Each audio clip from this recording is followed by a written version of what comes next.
Kaden Lackey, welcome to Fantastic Escapades podcast. Appreciate you.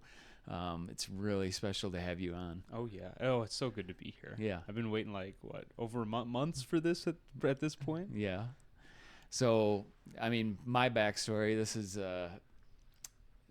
how we met. You know, my sister-in-law got married, and you were the DJ there. Indeed. And maybe you can start us off with this. What I saw was probably one of the best wedding DJs I've ever seen. Like energetic, like handled the crowd well, like just a very attractive, magnetic guy. So, you know, how old are you right now? 24. 24. Yes. So what have you learned in your life to put yourself out there in that way? Yes. So, and like in terms of DJing specifically, or just like, yeah. Or just life. Maybe when you're behind the booth, it's like an alter ego. And then like in life, it's a little bit like more chill. I don't know.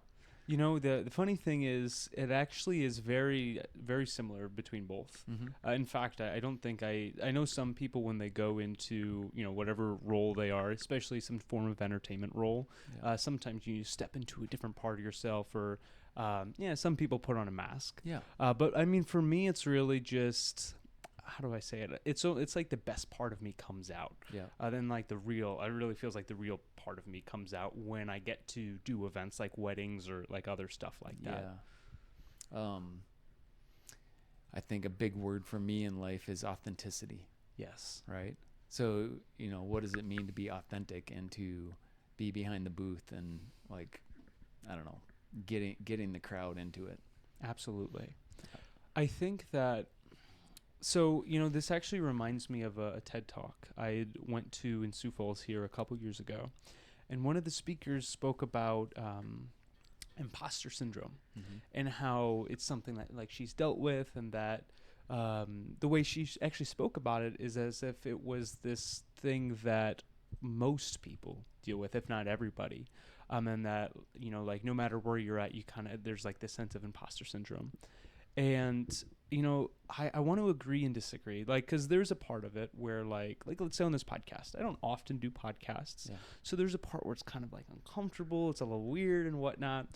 But at the same time, I feel it kind of connects with like what I do as an MC at weddings and other events. And to the point of authenticity, I find that if you just decide to show up to anything, whether it be this podcast or for me a wedding or whatever, or you know, whatever you're doing, and you decide instead of showing up with these like I need to be this way or that way, and it's more so I need to be myself, and whatever needs to happen will happen. Whatever I need to think or say, it will flow exactly as it needs to.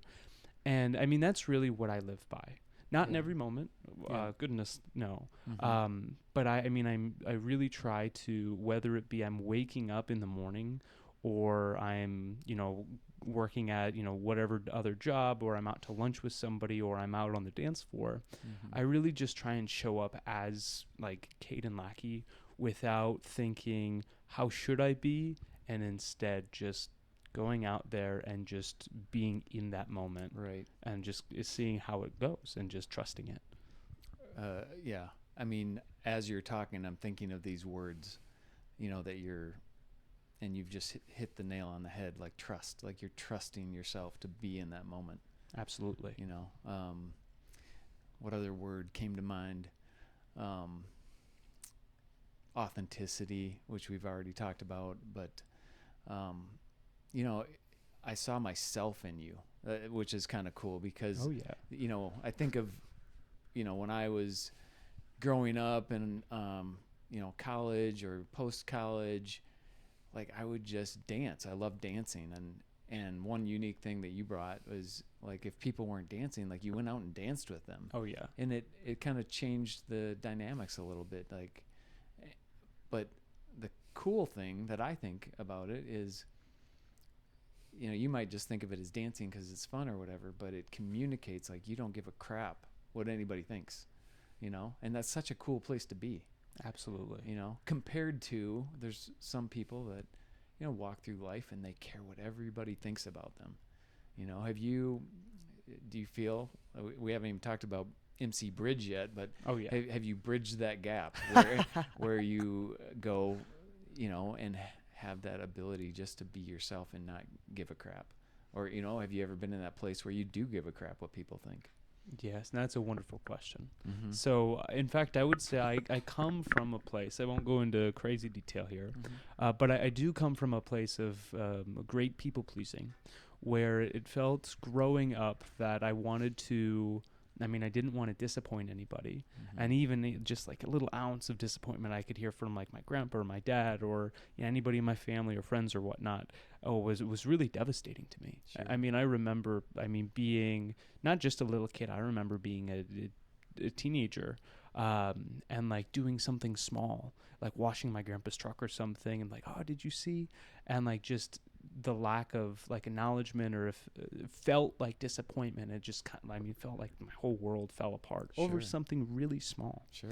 And I carried that for a really long time, where it's just like I'd stretch it on to people I would meet that they really had no other influence in my life outside of I really cared in that moment what they thought of me, where it didn't matter before, it does not matter after, but it feels like it means the world in that moment. Yeah. So my point is this, that, today standing here, is that completely gone away? Absolutely not. Absolutely not. That would be, it would be a total lie to say that I don't care what other people think. But what I will say is that to that point of like being authentic, to that point of like letting go of what's going on up here and whatever you're doing, being in the moment and just trusting, I find myself doing that more than ever before in my life. And I find that when I come from that place, it's not that I don't care what other people think. It's just that I have the ability to filter what actually matters and what doesn't. Sure. So, for example, if I'm walking, down the street, it does not matter at all, what somebody passing by me thinks of me. Or if I'm driving by in a car, they're driving by, and like somebody who is there for a fraction of a second that you've never seen before, probably will never see again. The relevance of their opinion is nothing. Outside of if you're being malicious, that's right, different. Of course. But just being silly or funny yourself, absolutely not. It really means nothing. Yeah. And then there's times like this where like you and I, like we have a more personal connection. I've seen you before, I'll see you again. Yeah. And I find that it just, how do I say it? I just have more, I guess like the way I want to say it is it feels right to let go.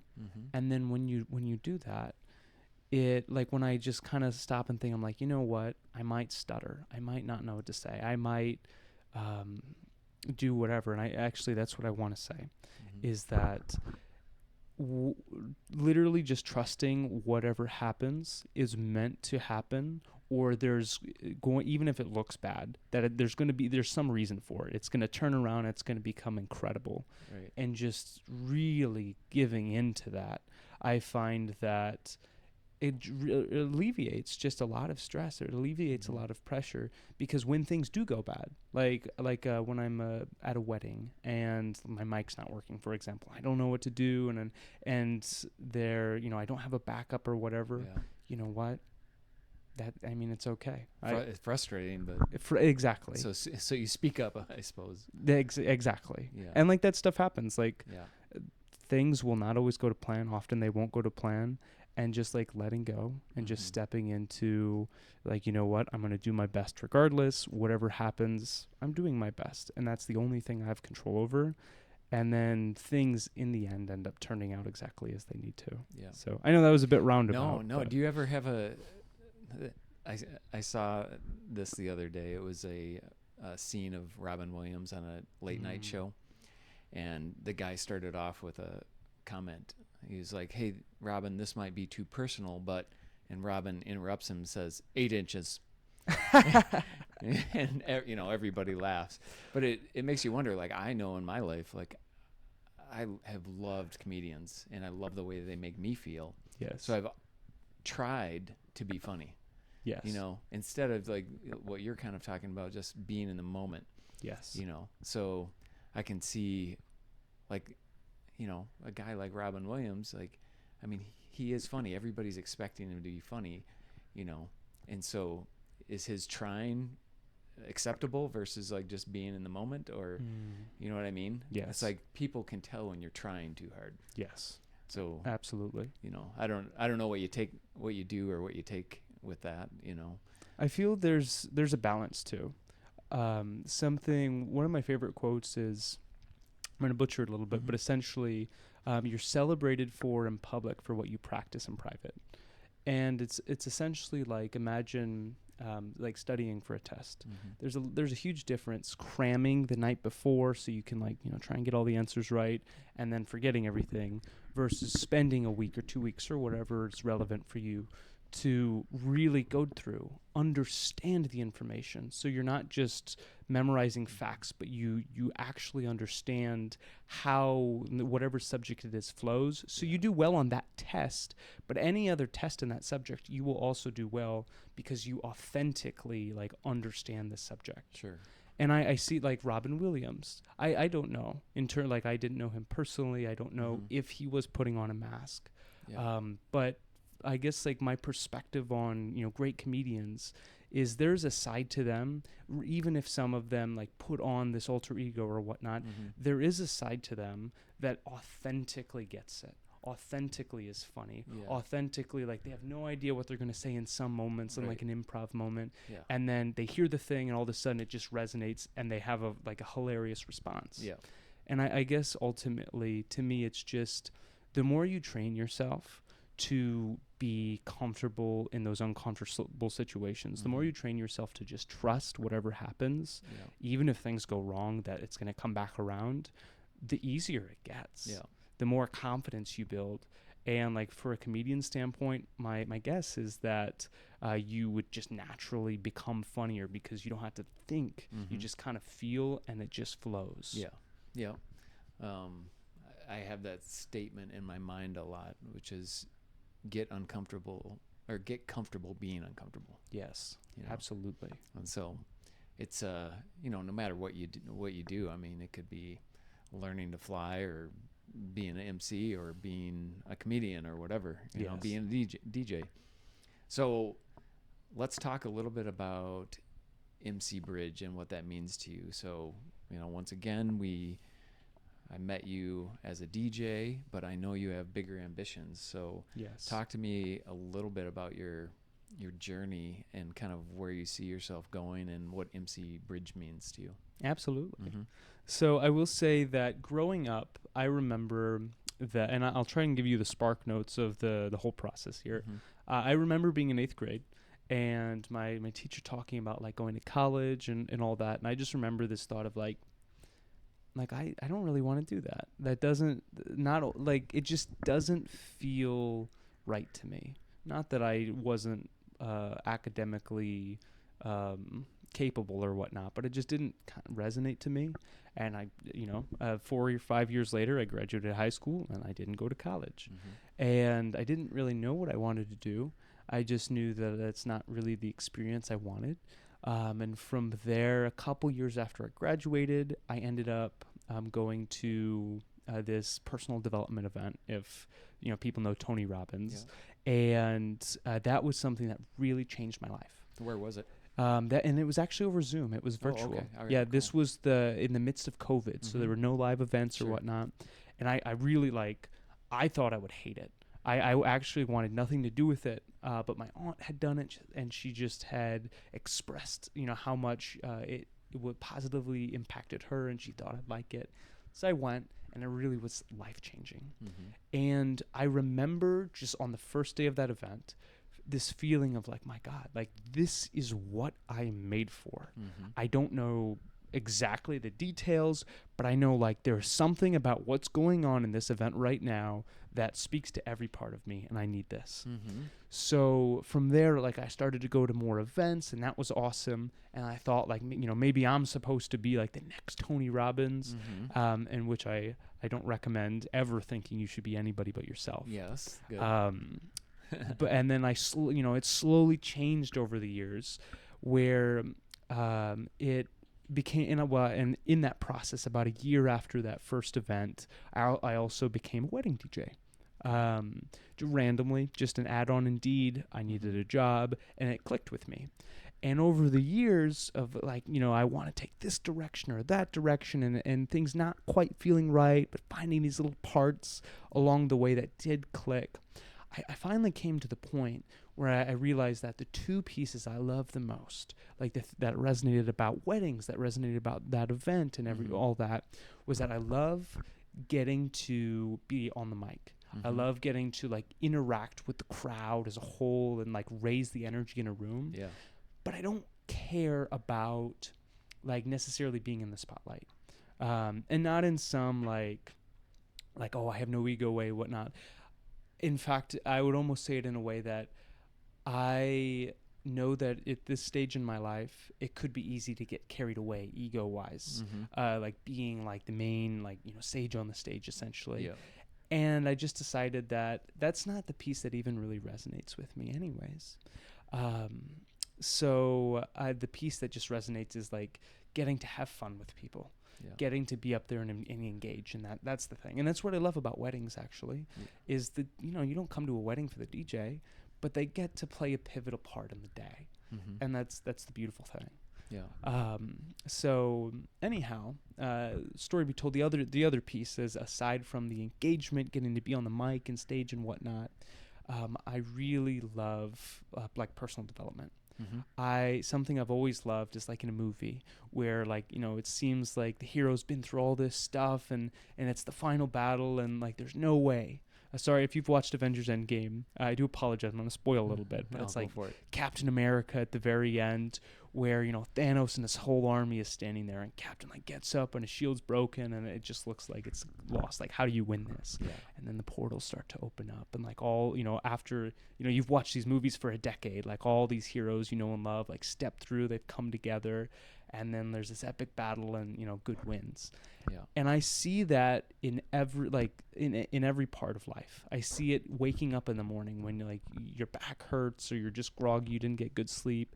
And it's man, do I get up and do what I was made for, or do I sleep in for an extra 5 minutes? And that's kind of one of those little battles. Or when if self-doubt comes along, it's man, do I step into the part of myself that knows better, that knows what's right, that knows I don't need to delve into beating myself up, or are these other influences, whatever it might be, going to push me down. And I just see that in huge ways in life, in small ways in life. And what my favorite thing to see is when somebody's been struggling with this challenge for so long, they've tried and they failed, and they've tried and they failed, and they get to this point where it feels like they've tried everything and they've given up or they're about to give it up. And then all of a sudden, something changes. They get this new piece of information. Somebody new enters their life. Maybe they just look at it in a different way, whatever it is. Yeah. And all of a sudden, their whole world shifts. All of a sudden, this thing that was impossible becomes possible. And they move through it into this new phase. Yeah. And it can happen in small ways. It happens in big ways. But to me, it's the most incredible thing to see people move into this next place of something that they didn't think was possible. And just getting to bring that world of this fun, engaging, playful environment where people get to go and just have a good time, and bring this energy of you can change whatever you want in your life, and you can do it now. Yeah. And getting to bring it together and have this community all supporting each other. I mean, to me, that's a lot what a Tony Robbins event is like. Yeah. And to me, I mean, that's what I feel like I was made for, to be part of stuff like that. Yeah. So ultimately, long-winded answer, but that's kind of the journey that I've been on so far. Okay, so do you see yourself in the role of helping that person? Yes. Make that shift? And secondly, do you feel like you've been the person helped? Your experience with Tony Robbins, were you on the flip side where you're trying? Talk a little bit about, both sides of the fence there, being the one who was helped and helping others. Absolutely. So, and I'll start with, a little context for where I was at in life. But right before kind of that event, it was COVID. COVID had just come around. And I was, 19 years old. And at this point in my life, I just recently graduated high school about a year before. I had been with my current girlfriend at the time for almost 4 years, and it just didn't end up panning out. We did long distance for a bit, so I was like kind of in that honeymoon phase, like, oh, I'm going to move up to be with her. It's going to be great. And that happened. And then it just, over the span of 8 or 9 months, it became very clear that we were not right for each other. And we ended up breaking up, and I made a series of very, very terrible decisions. I ended up going to Las Vegas with a friend 3 days later and getting legally married to that friend.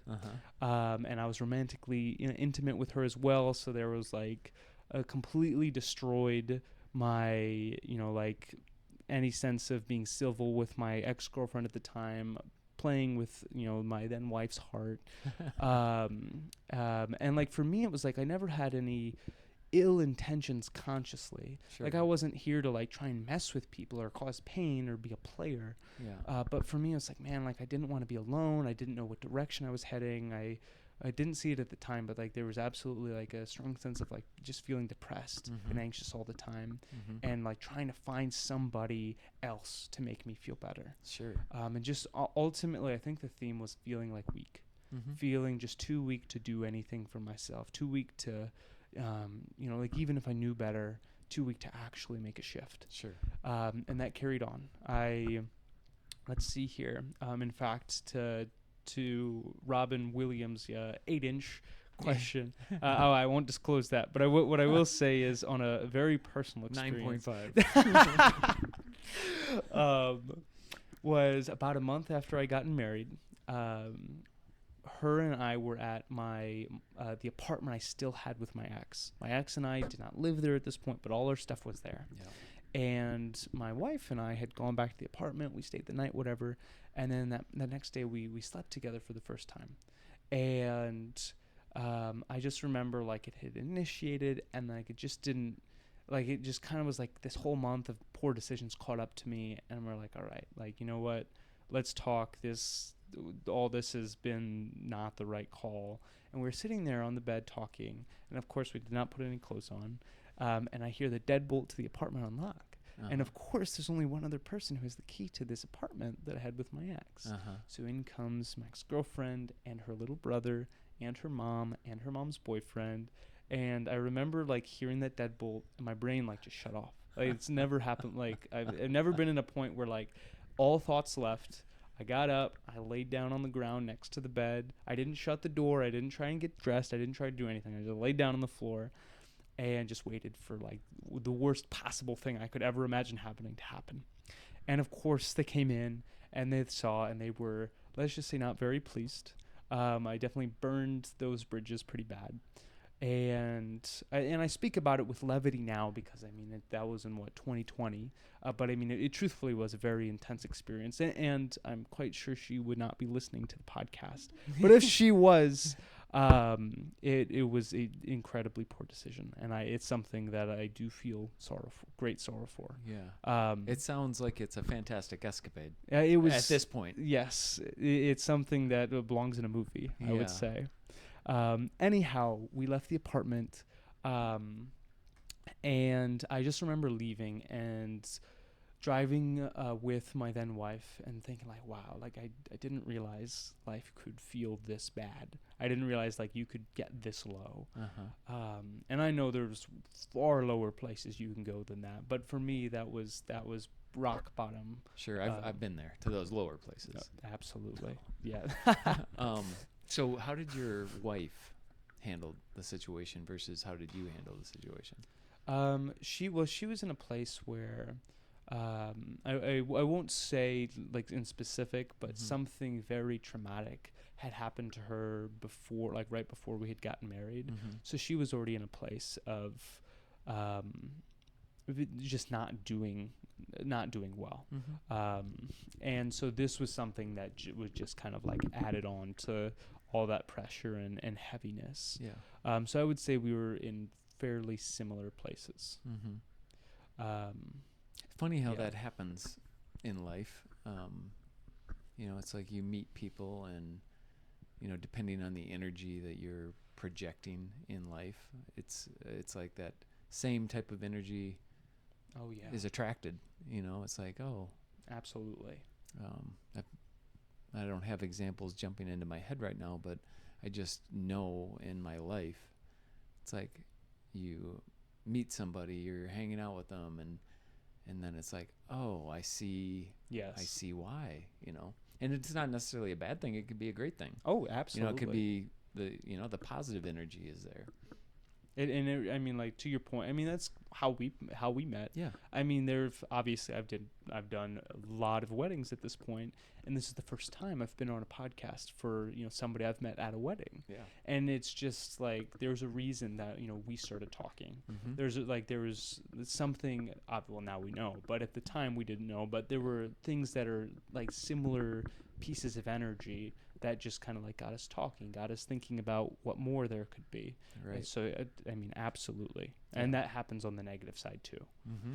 But yeah, I don't know. I mean, I think of it kind of like, what did they say? What's that saying? It was, I know it was a part of a song in Mufasa, the recent Disney movie, but if you want to go... Jess, help me remember. If you want to go, I know the end. There's a beginning, but then the end is, if you want to go far, go together. If you want to go far, go together. If you want to go something else, go alone. If you want to go quick, go alone. If you want to go far, go together. Something like that. Okay, that makes total sense. But that part of, if you want to go far, go together, sticks in my head, and to a certain extent, it's a little bit how I operate in the world. As I run into people, as I meet people, like, who has that energy, that ambitious energy to do something big? Yes. To, go to the next level, right?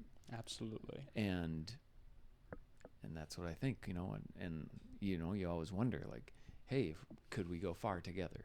Yes. And it's just a curiosity, really. And you might find, I mean, like, your girlfriend, which you realized that you were not a fit for each other, and that's okay. I believe that's okay. Yes. And so, maybe you weren't meant to go far together, and I mean, every relationship, whether it's a business relationship or a romantic relationship, they are valuable, and they mean something in the moment. Yes. Right. And and every one of us takes something from those relationships. I mean, I've got girlfriends that I've had in the past, and they still, mean something to me in terms of what I've learned from them, what I've taken from them.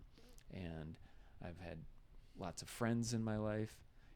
Many are still in my life. Some I really don't talk to, but I still have taken something in my life, and they still cross my mind. I wonder how he's doing, or I wonder how she's doing, so it's like everything matters, and it's okay that people go their own ways, or that it's okay that people go far together. What an interesting story, though. I mean, it cracks me up. I sent you that video on David Dobrik, who kind of made, or kind of pranked his older friend, and married his mom. So, but that whole situation makes me kind of think of something like that. But it seems like you and your wife were on the same page. It wasn't like you were duping her or anything like that. It was kind of like, hey, let's do this fun thing. You were, if I'm correct, like, you have to be completely sober. You go through the court system in Las Vegas. I mean, it can't be something like you're high on drugs or drinking alcohol and get a marriage license. Absolutely. Is that true? That is totally true. They have all around the courthouse, at least this was 4 or 5 years ago, but when you go to get the marriage license, they have like signs and whatnot everywhere that if there's any sign of intoxication, of being high, being drunk, they will not serve you. So in order to actually get the license, maybe not the chapel, but the license itself, you do have to be sober and conscious. Mm-hmm. But yeah. And so was it kind of fun for her? Like, do you think, or how do you think she's shaped through the experience of getting married and then having an amicable divorce, or what do they say, a conscious uncoupling? Yes. Like Gwyneth Paltrow. Well, so and Chris Martin, a conscious uncoupling.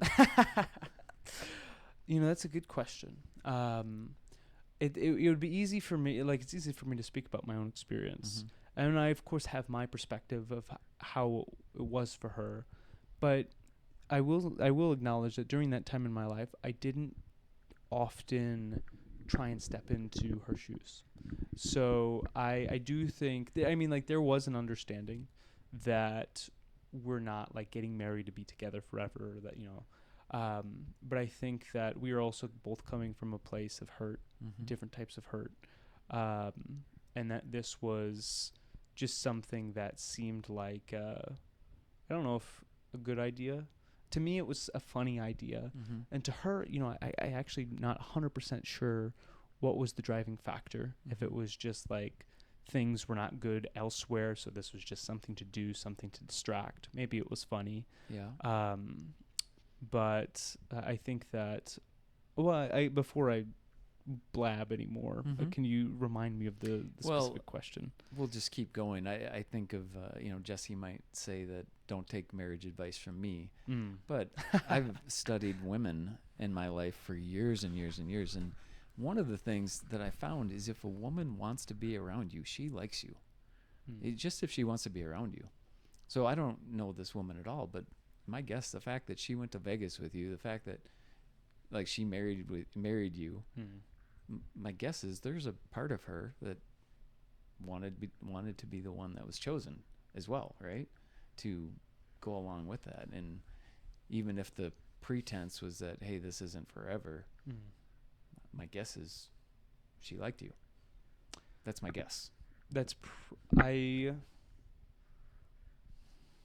you know what?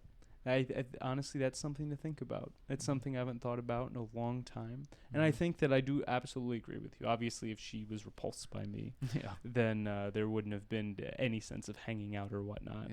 I think it probably was a mix of, there was like some similar energy, things that we had in common that brought us together.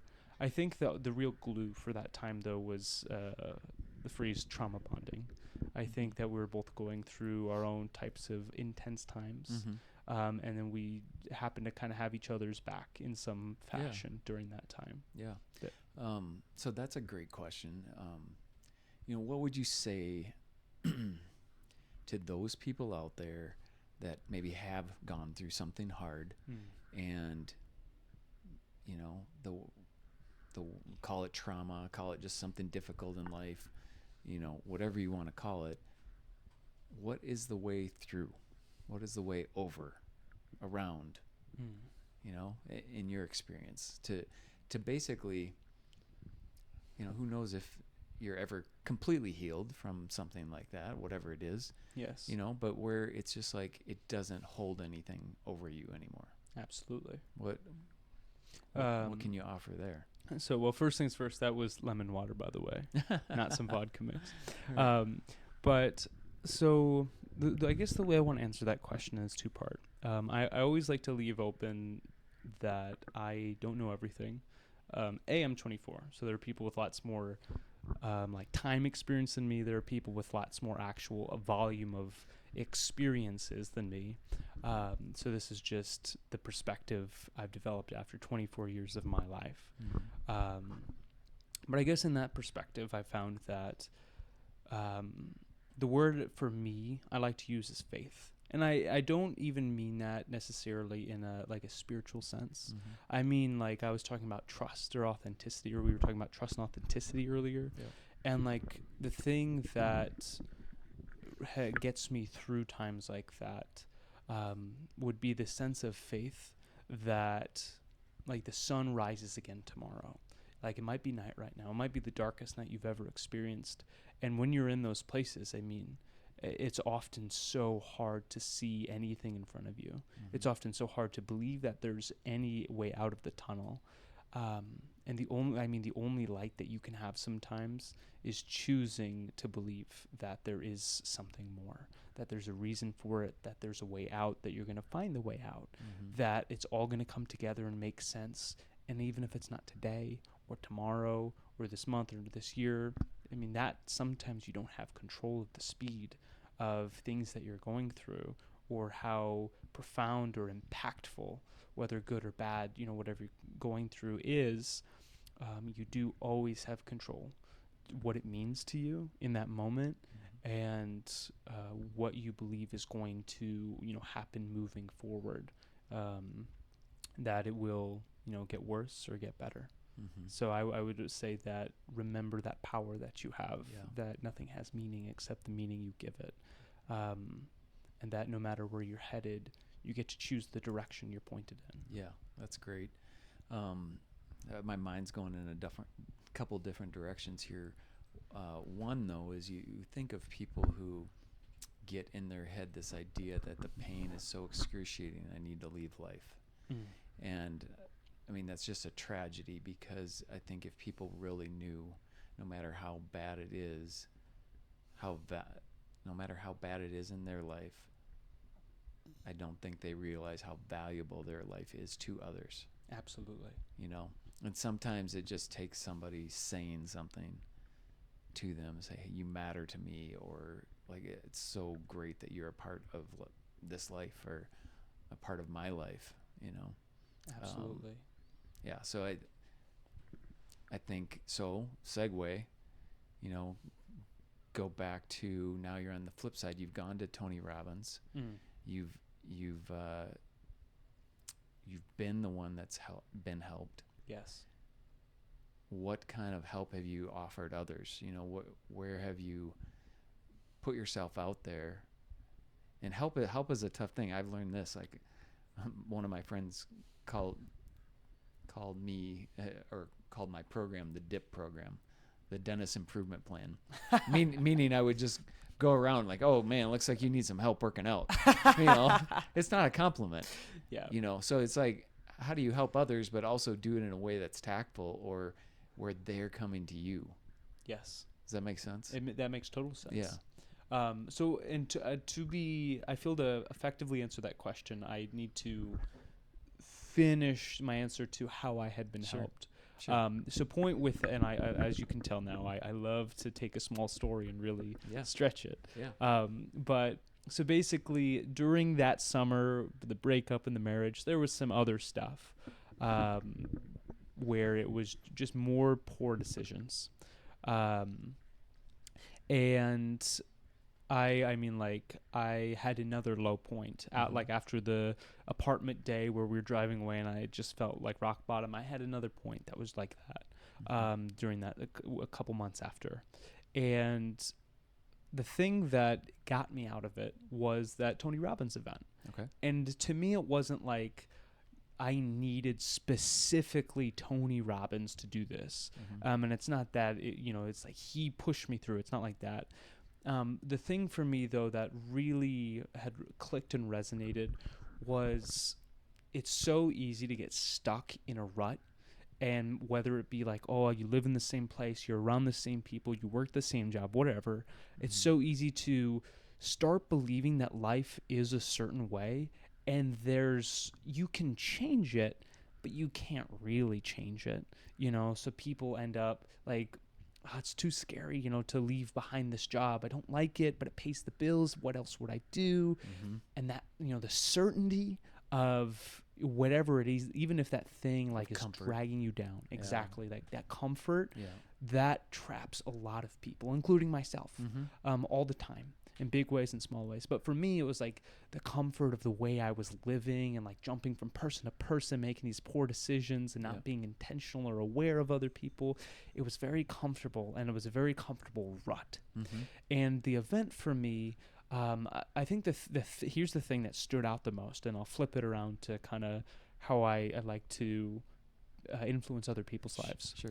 I remember on the first day, like I remember going in and sitting back, and it was this Zoom seminar, and I was like, man, like this is stupid. Like it's gonna be 4 days. Like they're long. They're like 50 hours in 4 days. Yeah. I was like, man, like why did I sign up for this? Fuck. And I remember like they came out on stage at first like dancing and trying to get everybody hyped. I'm like, man, like what is this bullshit? Yeah. And then Tony comes out on stage and he starts speaking about like different like personal development elements, or I mean it really common sense stuff you hear all the time, but it would just kind of, it started to really like resonate for me. That I remember this thought popping up like, oh man, that makes sense. Oh man, like this something else is possible, but I can't do it. Like I can't make that decision. I'm too weak. I can't do it. And it was like throughout the day progressively. Like things are cracking. Exactly. That's like the foundation I'd built over 20 years of life of like, I can't do it. I can't do it. It kept like, it was like an echo chamber. It got louder and louder.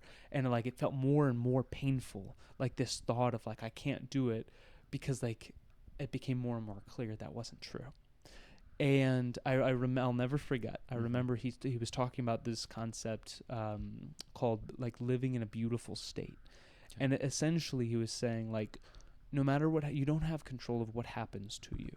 You don't have control of a lot of aspects of your life, but you do have total control over how you're viewing them, over the meaning it gives you. And you have the ability in this moment right now to choose to live in a beautiful state no matter what. And that doesn't mean perfection. That doesn't mean, oh my gosh, I'm blissed out forever or nothing ever impacts me. Absolutely not. But what it means is recognizing that when you're in any moment, this one or any future moment coming, when you catch it, like, oh wait, like I get to choose what, even if it's the worst thing ever, I get to choose what does this mean? And I can choose a really beautiful, impactful, powerful reason why this is the best thing that could happen. Or if not the best thing, this is not as bad. Even if it's not this total shift, you can lighten the load of things.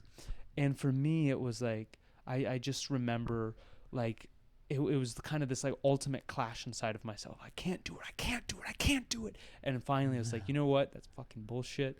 And I remember like yelling and erupting. For me, that was something that really resonated. And then from that point forward, it's not like I was this different person. Like just get it out. it just like that.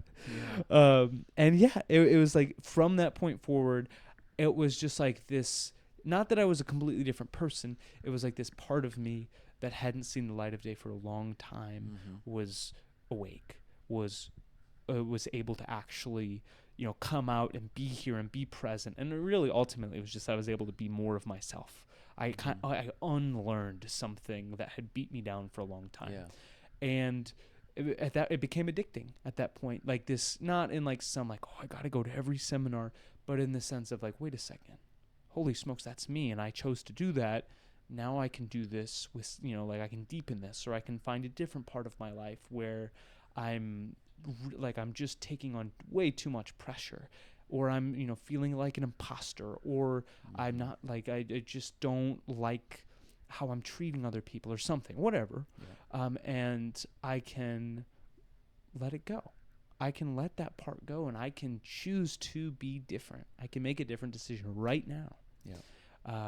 So on the flip side of things, and then of course, like that's expanded for me, like over the span of 4 or 5 years. I mean, I've had a lot of depth to the part of myself of like finding beautiful meanings and stuff. I've found a variety of different parts of myself that I didn't know were there, that I've gotten to work on and mature. And I've expanded from one color to a rainbow since since I've begun my journey.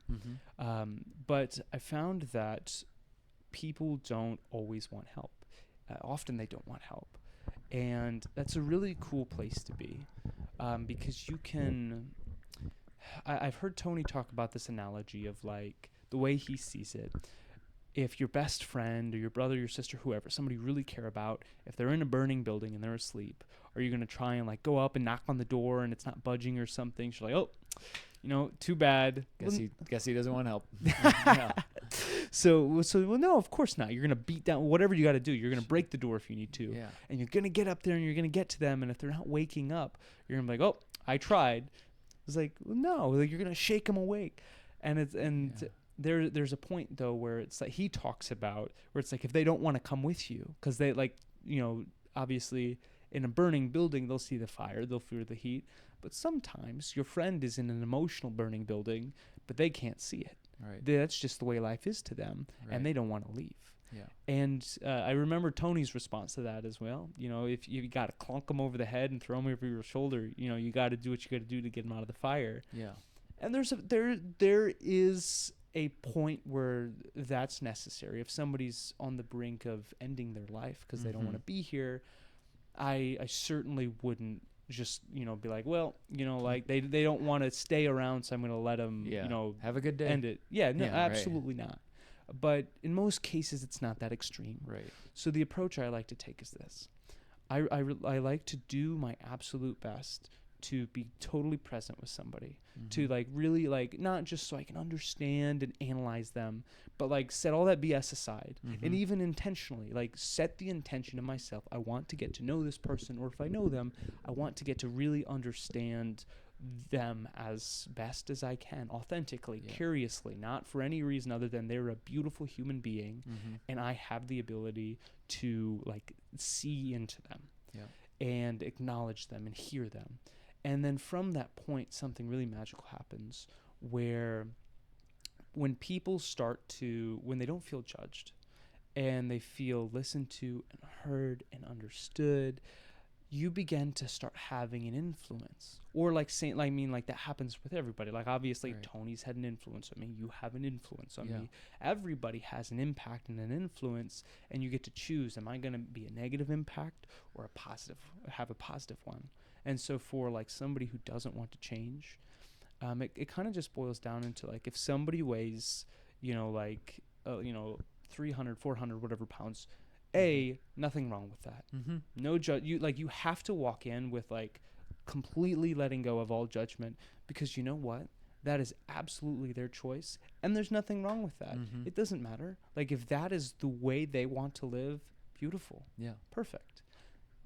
The thing that's important is to, when you get to like really be present and understand, then you get to see, okay, why do they weigh 300 pounds?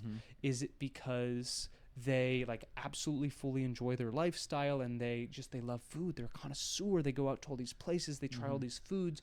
And to them, it's just the experience is what life's about. It's like, weighing 3 pounds, that's fine. I look great, baby. Like I love my life. Yeah. And that is absolutely the reality for a lot of people. And that's perfect.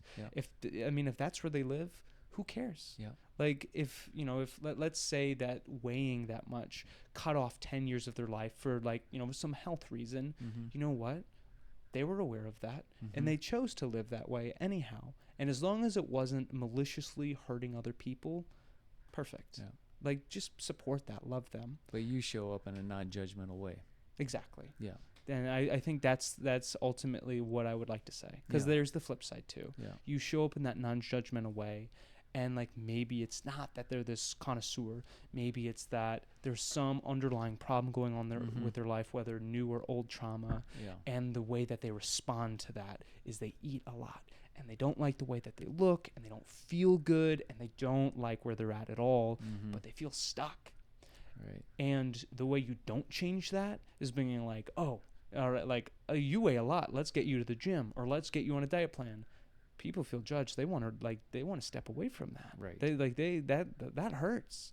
And there's a good way to use trying pain. To break that wall down immediately rather than elegantly cracking it. Exactly. Yeah. Absolutely. Well, I remember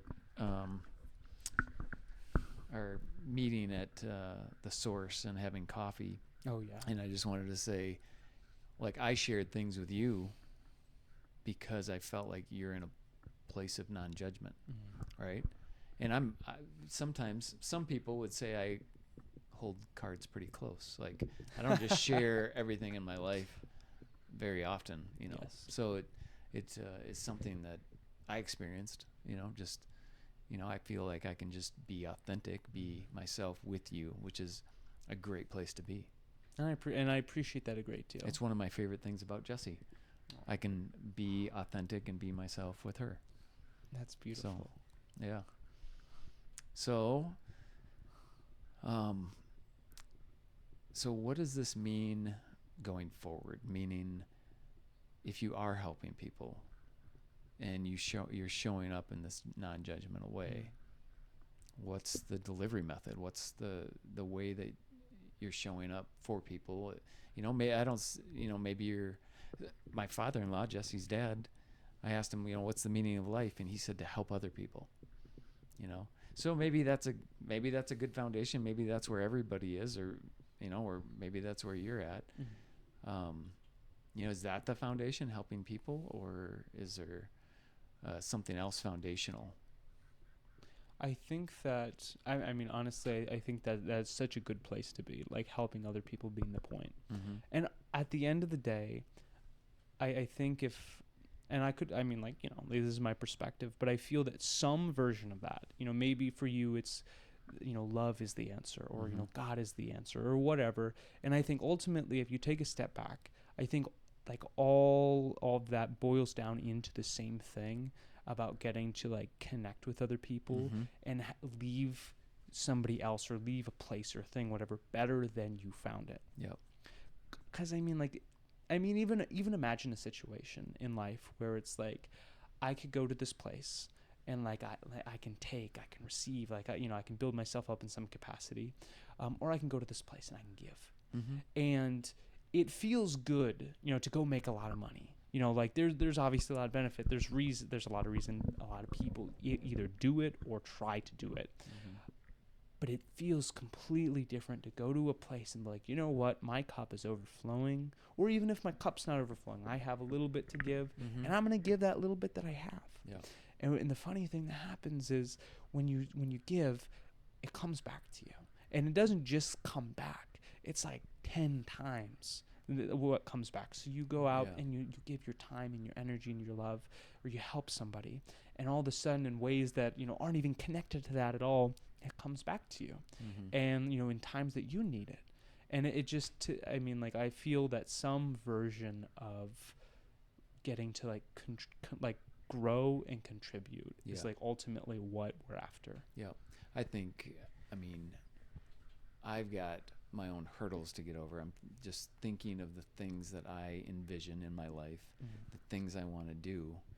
And I do have this core feeling of helping people. I've had to tweak that a little bit because of the Dennis improvement plan, the Denny improvement plan, where it's just like, hey, you're overweight, let's get to the gym. Like that was me, offending rather than being non-judgmental and being open to, or inviting is a great word. Yes. Inviting them to absolutely share and being a place to help. And one of the avenues that I see that I could really be helpful is on YouTube or social media, and presenting, that's the reason we're doing this podcast right now, or presenting my own conversation with people.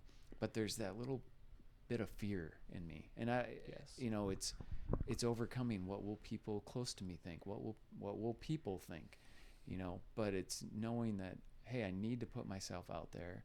I need to provide people a recipe or a way to improve, or something that they can either just go forward and take it, or start a relationship. Anyway, the world is so small now with social media, where you can have that impact on people in your community that you create. But it's like, that's the thing. So I have a staged approach. Like, I feel very comfortable having a conversation with you right now. Yeah. And hey, all the people out there, they might be there, but I have a hard time being the only person in the room and saying, hey, I'm talking to you. You're on the other side of the camera. I can't see you, but and you've done it a couple times, like, hey, I'm talking to somebody. Yes. And so, what thoughts do you have about overcoming those hurdles, and just doing it? And what I've found is, even though it's a hurdle to do this podcast and set it up, you get better at it quickly. Absolutely. Yeah. That brings me multiple places. I think the first thing that feels most like true is actually kind of tying everything together. We started with trust, authenticity. And you talked about how, this hurdle, this fear, like, man, what will people close to me think? And the really cool thing is that when you show up authentically, and I mean that authentically, there can be parts of that don't look very attractive. Like something that, like for me, as you've noticed, I like to talk. And when I tell a story, I don't give you like the exact clear points. I don't give you the spark notes. I really like to tell you all the details. And that can be fun in some aspects. Some people might love that. And some people are like, come on, get to the point, man. Like, I can't listen to this. And probably shut it off. You're probably not here anymore. And you know what? That's authentic. Will that be authentically me 10 years from now? Maybe, maybe not. But right now it is, and I'm doing my best. So I think that to that point, it's like when you show up in this authentic way, when you're pursuing something that authentically speaks to you, because there's a reason you're pursuing like this podcast versus starting, a sewage, removal company or something, right? Yeah. Like there could be money in waste removal, but there's something that speaks to you at a deep level here is my guess. Yeah. So when you have a pursuit that speaks to you, that you feel is right, and you show up, even if it doesn't look great in all the ways, even if there's fear and there's ways that you're speaking too long or whatever, but you just show up authentically and you keep doing it. Like you said, you get better. Absolutely. Yeah. You get a little bit better next time and the next time and the next time. Yeah. And all of a sudden what happens is over time, A, you get really darn good at the thing. But B, you start to attract people that they see the vision. They see, oh my gosh, here's another authentic human. Yeah. And it just has so much impact. Either it's other people who are being genuine and it brings them to you and it brings you to them, and all of a sudden you have beautiful new relationships and friendships. You have new business ventures. You have new raving fans. You've had huge impacts on their life. They impact your life. They support you in times that are difficult, because those will come, and other hurdles. And then the people that don't see the vision, which will always be the case, and it's not that they're bad or wrong or whatever, sometimes malicious, but sometimes they just can't see it. It doesn't click for them. Right. You start to see like, oh, wait, like I have all these people that do get it and some people that don't get it, and that's cool. Because there are they're doing their thing, right? And there's parts of their life I get, and parts of their life I don't get. We're not meant for everybody. Yep. Other people aren't, there's not everybody out there meant for us. Yep. So we end up finding the right people. We end up finding the right support. We end up finding the right skill, and it all just kind of comes along to showing up authentically and pursuing something that's authentically worth it to you. Yeah. I think vulnerability is another great word. Like, you've been vulnerable just in our conversations in this podcast. And it makes me think of this study they did where they had a board that was either it was like a hiring board type of thing. Yes. And they had actors coming in for interviews. Okay. So the board was supposed to pick the best interviewee. Yes. Okay. And what the actors did is one came in and they acted perfect.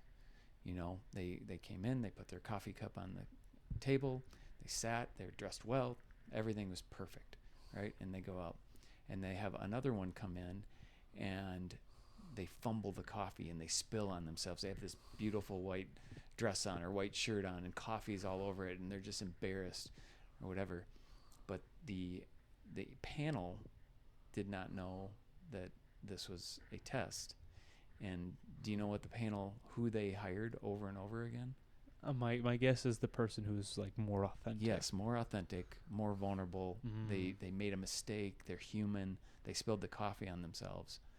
And that's, no matter how the interview went, their heart went out to the vulnerability. Yes. To the authenticity, to the I'm human, I make mistakes, I spilled coffee on myself.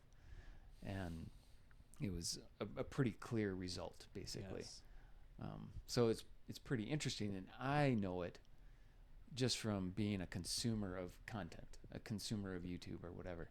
Like the human beings that are sharing their life story, sharing the hard things, the crazy stories, the fantastic escapades of their life. I'm like, wow, like how, like it's almost like envious. Like, how do they do that? How do they share these hard things and be vulnerable?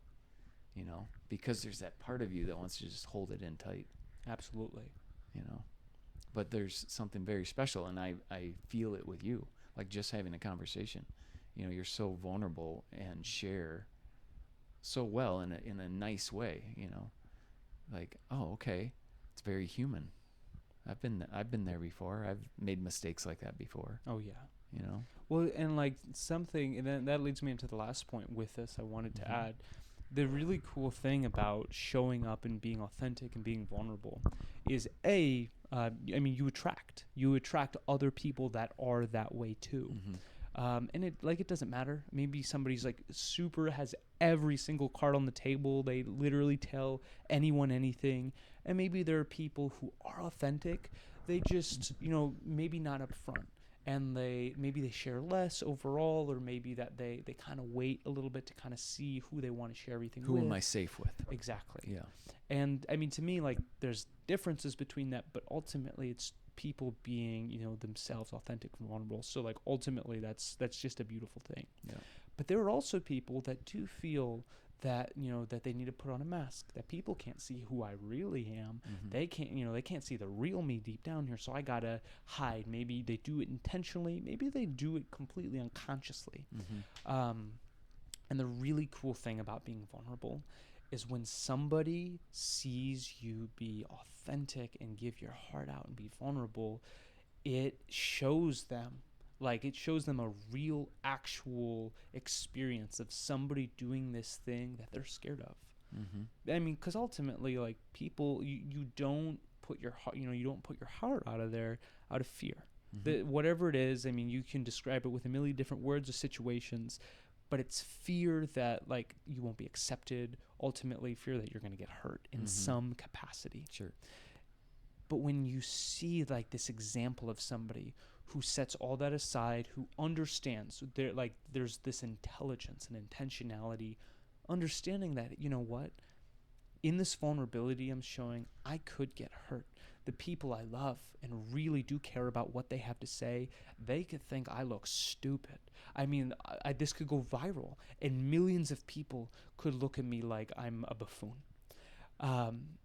But aside from all that potential downside, I'm going to choose to be vulnerable and authentic anyways. Right. It's worth it to me. The risk is worth it.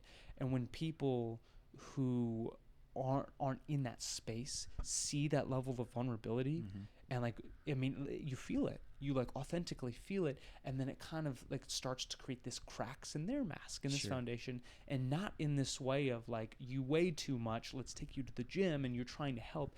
It's this natural way of them getting influenced in a beautiful way, not negatively influenced, not let me, try and get you to buy my program, but in this way of like, well, wait, there are other people that are actually, make mistakes, and like showing people even the crude sides of themselves. I didn't know I could do that. Maybe I'll do that a little bit.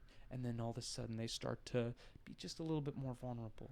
And then they see more of it, and they start to meet people too. They start to attract people that are more vulnerable. And then it just starts this little spiral where things get better and better. And all of a sudden, you take that, 1 degree shift, right? Like you have this trajectory, you don't change it all. Well, you're very clear on the destination, good or bad. But you have a 1% shift. One day, basically same track, a week, a month, whatever, barely any difference. You put that out a year, 5 years, 10 years, even that 1% shift, which if you're doing 1% today, there's probably going to be a bit more and a bit more and a bit more over time. I mean, naturally you ended up in a completely different place. Right. And I mean, like, I want to also mention, like, with people who, don't want to be here anymore. Like, I'm not here to say, like, I have all the answers, come speak to me, and like you want to end your life. Yeah. But I will say this, that I authentically feel that there is there's a reason that each and every one of us are here. You know, wherever that reason comes from, that purpose comes from, whatever. I'm not here to speak about, your beliefs in that aspect. All I'm saying is that there is a purpose. There is a reason that each and every person is here. And I strongly believe that that reason is not to come and suffer for your entire existence to the point of just ending it and having that be the end of your story. I think there's always the potential for a comeback story. There's always the potential to take whatever you've been through, however you're feeling, no matter how deep in that tunnel you are, how dark it is, to turn that around. And even if it takes a great deal of time to get out of it, that you can. Mm-hmm. And then you have that experience where now there's other people who are in that place that they don't want to be here anymore, and you've been there and you get it and you understand in ways I could never understand, and now you get to have an authentic impact on them, and all of a sudden you have this ripple onto one person, they have a ripple into more people and more people, and you start to have, just by simply being vulnerable and authentic, you start to impact literal countless lives indirectly, but if you weren't authentic, those lives would not have been impacted. Right. So I just see there being so much importance and beauty by the simple act of being yourself, and just trusting that even if you look a bit silly, even if you make a mistake, even if you're in a dark place, that it will turn out where it needs to go, and you will have exactly the impact, a profound impact that you need to have. Yeah, I heard one person say, "Hey, it's a selfish act to not put yourself out there, and because you have an impact to provide." And while you were talking, I was thinking, love is this way, right? Like I think of my love with Jesse. Like you are being in a very vulnerable state to love someone, to basically say, I know I'm going to get hurt. I know I might get hurt by this, but I'm going to love anyway. Yes. And how many times have people been hurt by relationships, and then they're like, now they start to hold that love. Yes. So how's just transitioning a little bit in love? I know you're engaged, correct? Yes. So how is that relationship going? Oh, beautiful. Yeah. Live in a beautiful state? It's a very beautiful state. Yeah. And I mean, to me, it's like that. I really could talk all day about it, about all these different aspects. But to keep it really simple, I guess for me, it's like there's this level of vulnerability, and vulnerability in a relationship, it only works long term when both people are vulnerable. Mm-hmm. Now, I'm not saying that, if one person's vulnerable and the other's not, that, it's going to shut the other person down. Absolutely not. Mm-hmm. But it will never create depth in the relationship. Mm-hmm. And ultimately, in a romantic setting, it ultimately will either be a prolonged relationship that, of two people that are not in the right, maybe either shouldn't be together or not just having the depth of a relationship they could. Mm-hmm. But I guess, for me, it's just she is, and Mariana, just so I can call her by name. Mm-hmm. She is somebody who, we just have so much that matters in common. Mm-hmm. So much, obviously, we're not the same person, right? But there's these big values, the way that we view life at large, what we want to for our future, where we want to live, a family, our view, spirituality and religion, all that. Mm-hmm. There's all these big things that connect. Yep. We either really agree or we see things similar enough where it still clicks powerfully. And that's such a strong place to come from, because I've been in many relationships where it's like, oh wow, you're hot. Oh, you think I'm hot? All right, let's hook up. Uh-huh. And that can be a place of fun for a night. Yeah. But life isn't about one night, right? Life is about the moment, but life isn't about one single day. Yeah.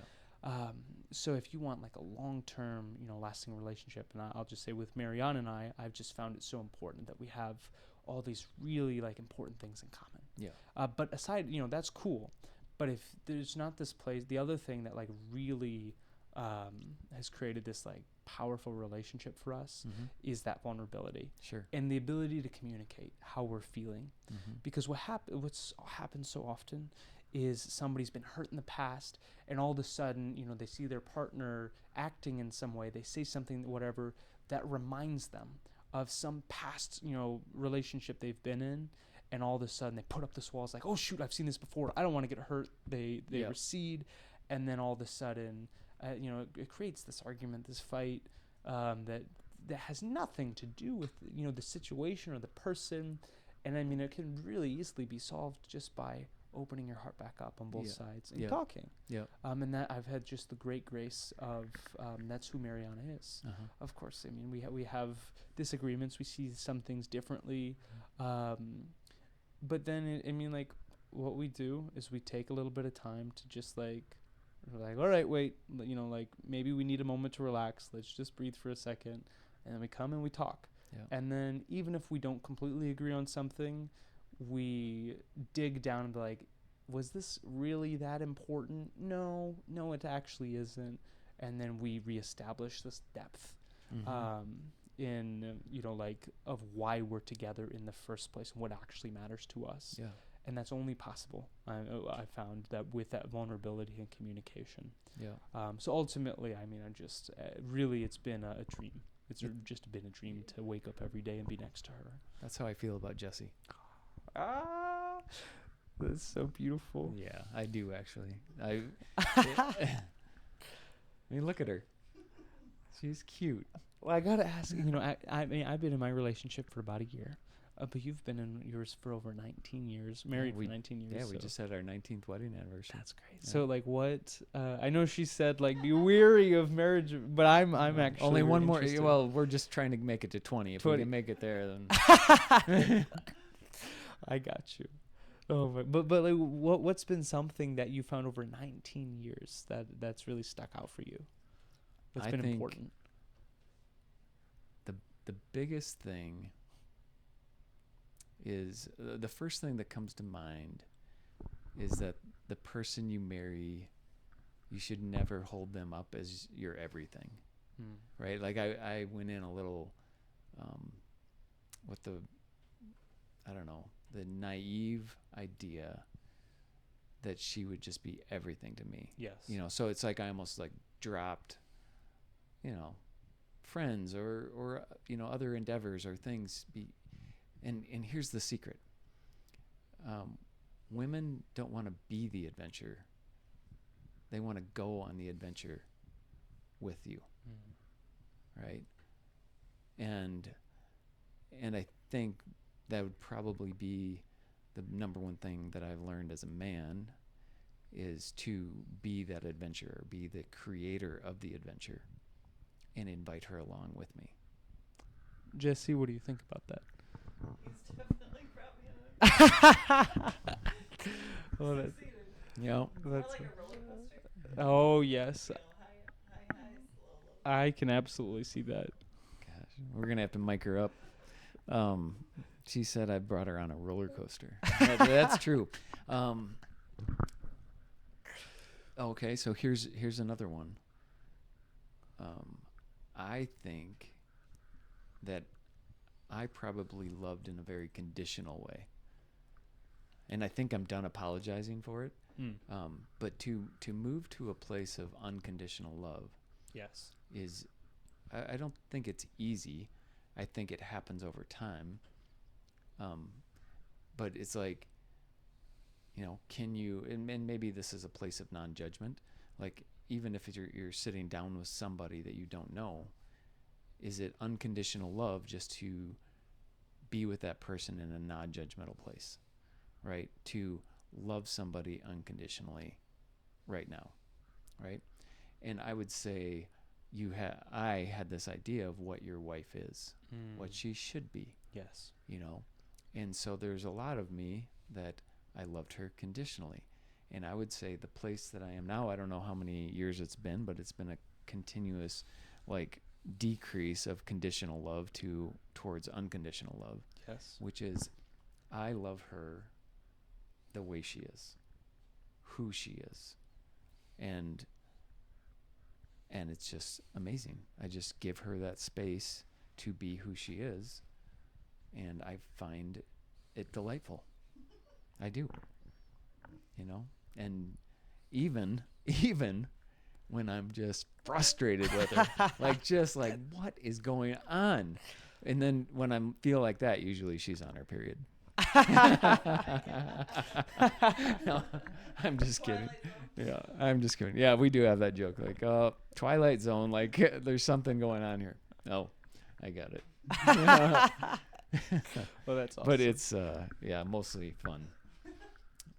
So, yeah, I mean, you learn a lot of lessons, and you have to learn them. Yes. Like, I couldn't sit here at 19 years of being married in my relationship and, suggest to you, like, oh, do this or do that. Like, it's like you just have to go into life, make as many mistakes as you can quickly, and learn from those mistakes quickly. And, if you're meant to be, and if you want to go far, go together. Yep. Absolutely. Yeah. But it is probably the best venture and most successful venture I've ever had, if you want to call it that. Oh, that's beautiful.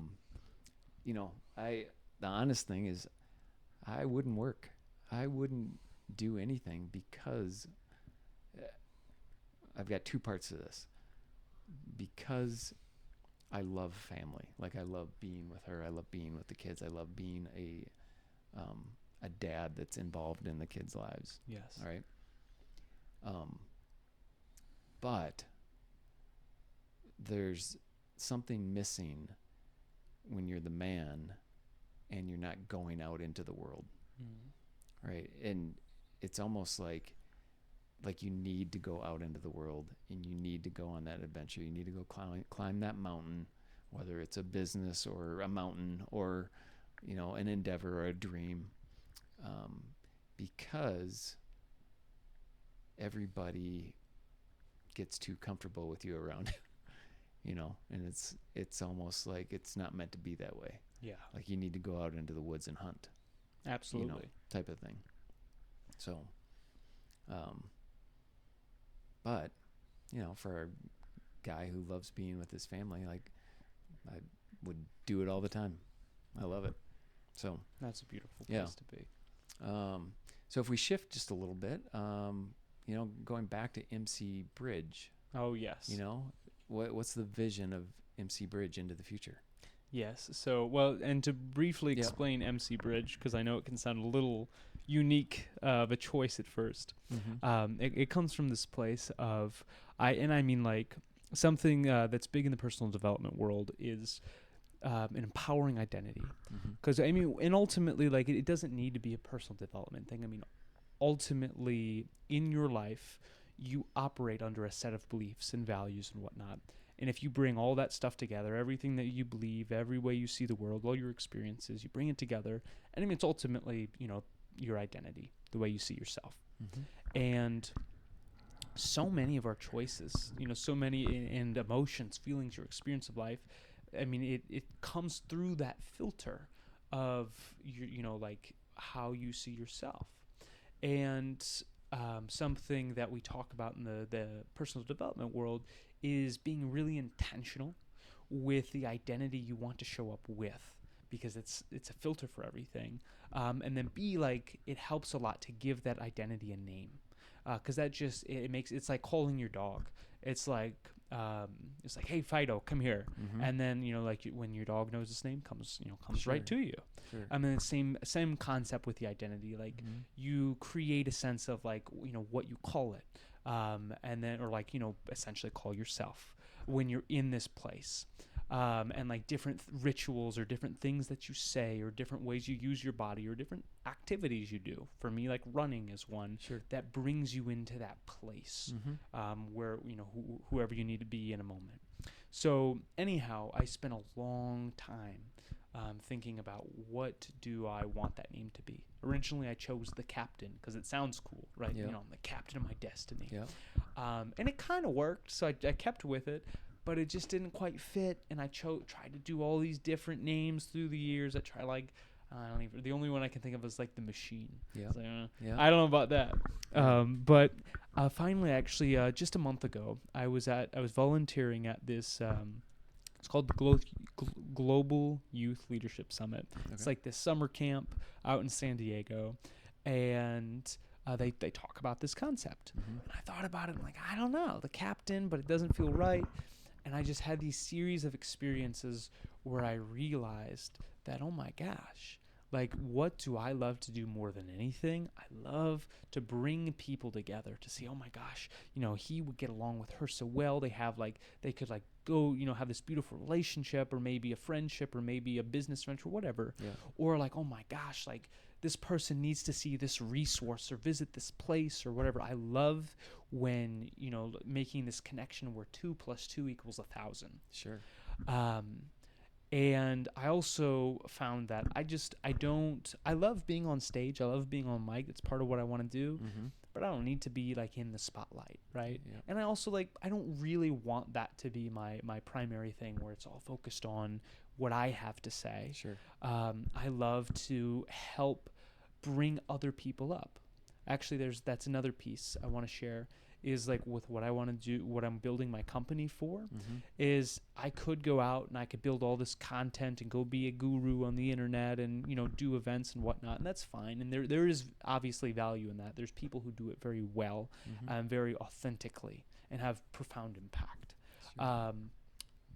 But I found that they have impact on their community versus if I go out and instead of trying to impact this large group of people, instead if I focus on the people, helping the people, impacting the people who then go out on the stage, who go out and create these programs and events and whatnot, and I provide them the support, then effectively what I get to do is I get to multiply my impact exponentially. Instead of impacting my community, I'm impacting all these guys and gals who are then going out and impacting all of their communities. Yeah. So ultimately, you bring all that together. I'm like, what is a bridge? Like, it just kind of popped into me. Yeah. You know what else? I will share the last piece because why bridge specifically? Last December we were going to adopt this dog. We fostered him for 6 days, and he had gotten off the leash, got hit by a car. And that was actually one of the I've lost my mom, I've lost a best friend, and that was actually one of the painfully the most devastating experiences I've had. And I remember we got this little clay print back from when they cremated him, and on that little booklet with the clay print, it had this little poem about it basically, I don't remember the bulk of the poem, but it ended with, I'll meet you one day again on the Rainbow Bridge. Okay. And I remember reading that and just sobbing. I'm like, oh my gosh. And then anytime I thought about the Rainbow Bridge, it just always, brought me to tears. Yeah. And during that, GYLS event I went to, I told that story a couple times, and I just cried uncontrollably. So I remember there was this moment I was just really going through it at the event. Mm-hmm. And I was like, you know what, it's time. It's finally time, to have that new identity show up. Yeah. And I just kind of knew that, the name was going to come to me. And just, literally, just, I thought of Mr. B, that was our dog's name, and I thought of the Rainbow Bridge, and I'm like, rainbow doesn't quite fit, but wait, bridge. And all of a sudden, everything I just talked about, connecting people and all that, I realized, that's exactly what I am. Yeah. You don't go out to see a bridge, not typically. But what a bridge does is it connects everything together. It makes everything possible. It's support. Yeah. And I realized that's exactly what I want to be. Yeah. So that's why I've chosen MC Bridge as my MC name. So in practice, what's the vision in your head? So if it's an event, Yes. that you're connecting, you're on the mic, you're impacting people's lives, the energy of the moment, Yes. and you're bridging, making the connections. Essentially, yes. The idea really is that somebody can have a literal life-changing message. Oftentimes, like you can hear like, may I actually ask you, have you ever heard something, you know, said in different ways and it didn't really click, and then all of a sudden you heard it from a specific person or said in a specific way, and all of a sudden it just made sense? Yeah. And I mean, like, that is so much of what we communicate. It's so easy to like just like have things go over your head, but if it's framed in the right way, if like the tone is set in the right way, you're in the right environment, it's spoken at the right moment and the right way, it can hit in a way that changes everything. Sure. I mean, it really just takes an idea to spark a decision to change your entire life. Yeah. And for me, I mean, that's what I do. Is I help other people who have those life-changing tools or methods or ideas or whatnot, and then they just don't have the right format to act, or the way to like set the tone in the room for it to actually be received powerfully in mass. And I take care of that piece. I like get the room set in a place and introduce them in a way where now everybody is ready to receive what they have to say. Sure, yeah. So ultimately, like that is my large scale vision for what I do. Yeah. And I'm excited. I'm excited to see you progress, help you progress, you know, whatever I can do. Absolutely. It's you know, when I think back to why we even connected, I mean, it's just your energy is infectious, and it's like, I want to be around this guy, you know. I appreciate that. Yeah. Gosh, there's so much. Are there any other things, you know, that you think you'd like to share right now?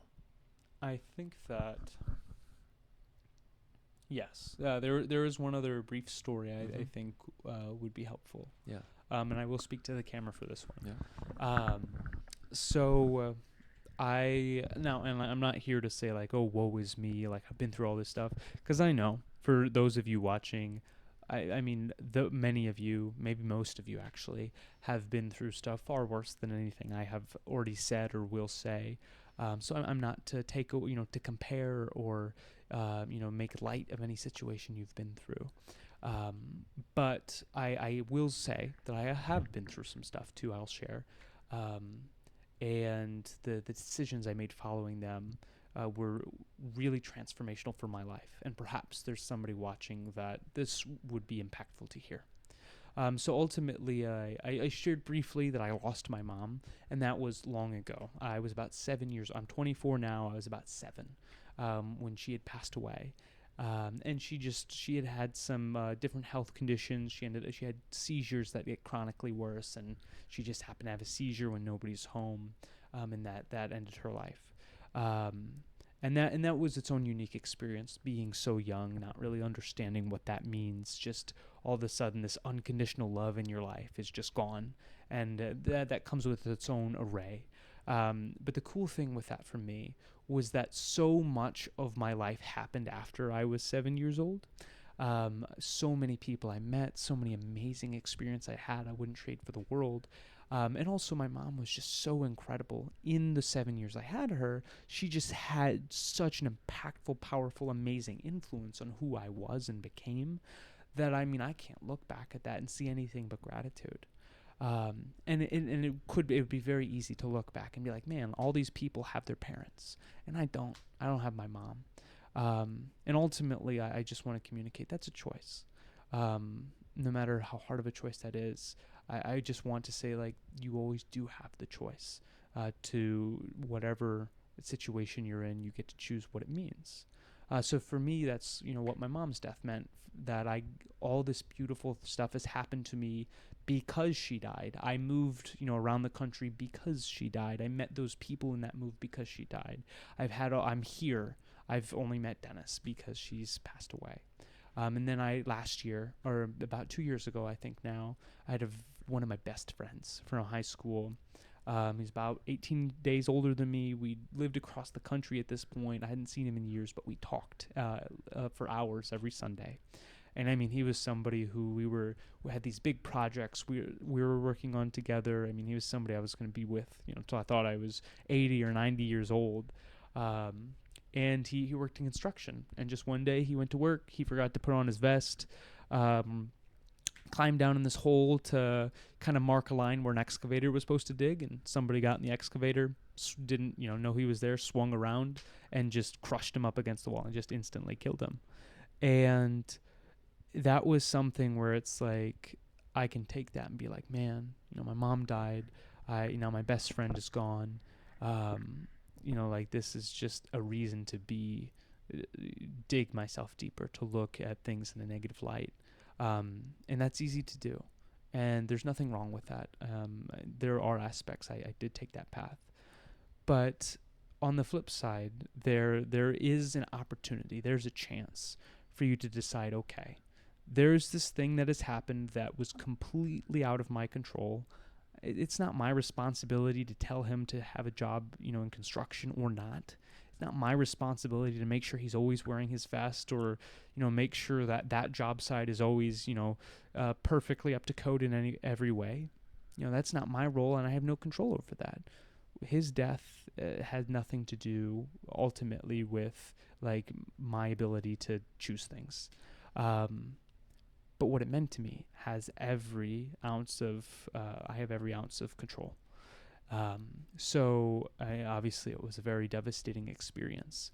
And after a couple days, I decided that I was going to do something with it. I ended up moving across the country. I had some family and friends in Texas from when I used to live there in the past, so I moved back there to be with them. I got to reconnect with his brother-in-law, and now that he's going to be the best man at my wedding. No doubt. He's by far my best friend. Not as a replacement, but in the sense of, here's this guy that if my buddy Brock hadn't gotten killed, I never would have met him. I had technically met him, but I never would have really met him, authentically connected with him, and have a real lifelong best friend. Or my fiance, Mariana, she's from Texas. I did not know her when I lived there previously. The only reason I met her is because I moved back. And I moved back because Brock died.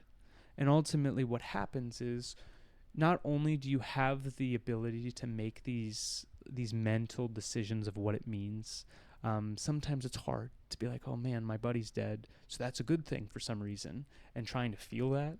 But when you actually make real real decisions that create real experiences, it becomes impossible to not find the good in things, because it would be impossible for me to look at having my buddy Jeremiah, his brother-in-law, and be like, oh yeah, it still sucks Brock died. No, he's my best friend. There's just so much beauty there. I can't help but see the beauty in how things have gone. Or meeting Mariana, or I've gotten to connect with Brock's parents in a way that I never had before. I get to speak with them every couple weeks. And when before, they probably thought I was just some weird kid who hung out with their son, and I never had a, one-on-one conversation with them. So my point with all this is, maybe you've been through, lighter stuff in your life to this point, or maybe you've been through a lot more shit. And even if you've been through a lot of shit and you've let that weigh on you for a long time, there's nothing wrong with that. There's no judgment. That's okay. That happens. That's part of life. But the cool thing is that you have the ability to decide what that means to you now, and what it means to you moving forward, and finally what you're going to do about it. And if you do something powerful with that, whether it be for yourself or for other people, my guess is that it's going to dramatically change what this stuff means to you for the better. So anyhow, that's the last thing that was on my heart I wanted to share. And I will bring it back to Denny. Oh, thank you so much. It's just touching to hear, and I don't even know what to say. I'm sorry that you've been through some of those things, but those things have brought such love into your life, and such purposeful choice to choose the good. And that's not easy to do. There's a lot of minor things that don't go right in life. Yeah. And we focus on the bad, and they're minor. Yeah. Absolutely. Well, Caden, I know we've got a long trip together into the future, so we're going to see you again. We're going to have you back on, and we can't wait to see where you go, because it's clear that you're going to go far. But thanks for joining us. It's been a pleasure, Denny. Thanks for sharing your fantastic escapades. Absolutely.